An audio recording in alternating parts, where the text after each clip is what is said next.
Good morning, student.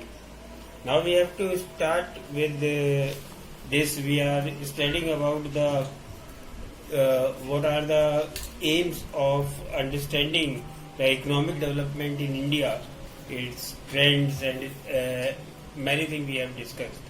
Now, the various economic reforms which government has announced in its industrial policy, which is also called New Industrial Policy 1991.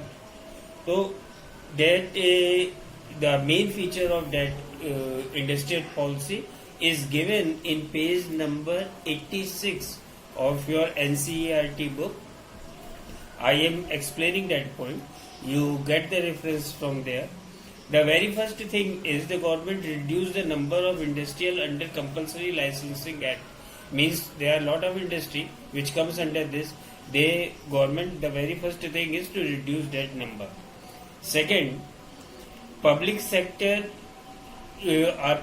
policies of public sector are fully defined by the government earlier, but in this some freedom is given to that sector so that they can understand, they can make their decision, and only strategic companies should be come under the category of public sector.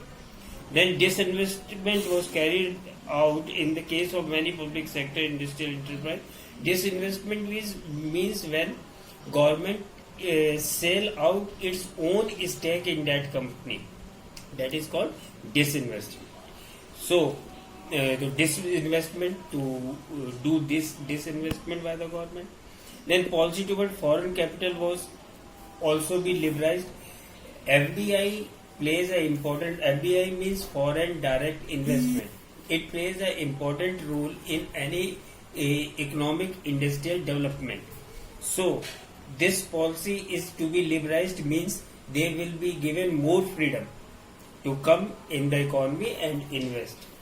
Then automatic permission was now granted to technology agreement with the foreign companies. Means foreign companies can come with their latest technology and they can manufacture their product in our economy or in our country. Then foreign investment process promotion board or zones are also set up to enhance that process. So these are the main features of a new industrial policy launched in 1991. The another thing which government mainly focuses on three basic terms which is introduced in 1991, that is policy of liberalization, privatization and globalization. Liberalization means to get the industrial policy so liberal, so easy, to so that new firm can enter in the market easily. They can do participate in the domestic market and they can sell their product in the domestic or international market as they wish. So what are the main features of that liberalization? First, abolishing licensing requirement. So many our licensing policy in India is very typical. To set up an industry, it is not an easy task.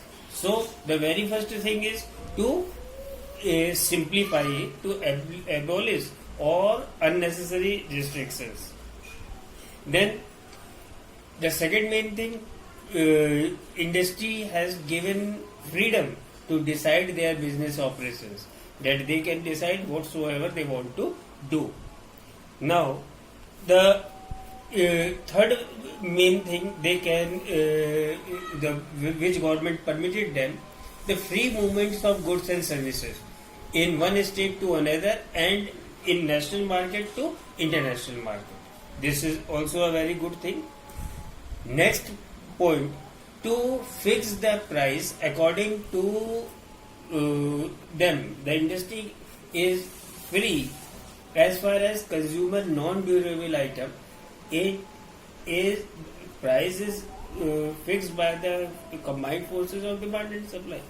But in this case, especially I am saying, not fully, especially in the consumer non-durable items, company can fix their own prices. They have their values as they want to do it. Then reduction in tax rate. These all are the things. Simplifying the process of import and export, and to use foreign capital and to use our latest technology. This is the main features of liberalization policy. Then second, the policy what Indian government started, that is privatization. Privatization means again the disinvestment policy. In public sector, government disinvest means sell out its stake to the private company, and when earlier it was 51% share which a public company 51% stake is held by the government. Now they start selling that 51% also, and their investment, they bring down their investment to 27%. So that is privatization. They promote privatization so that industry can come up. Then the third point is globalization. Around the globe, they decided that our company should go abroad, and from there, from foreign, the company should enter our Indian market. So to make the export and import procedure easy. So this is the new industrial policy, and the three step is liberalization, privatization, and globalization. That's it for this session. Thank you very much.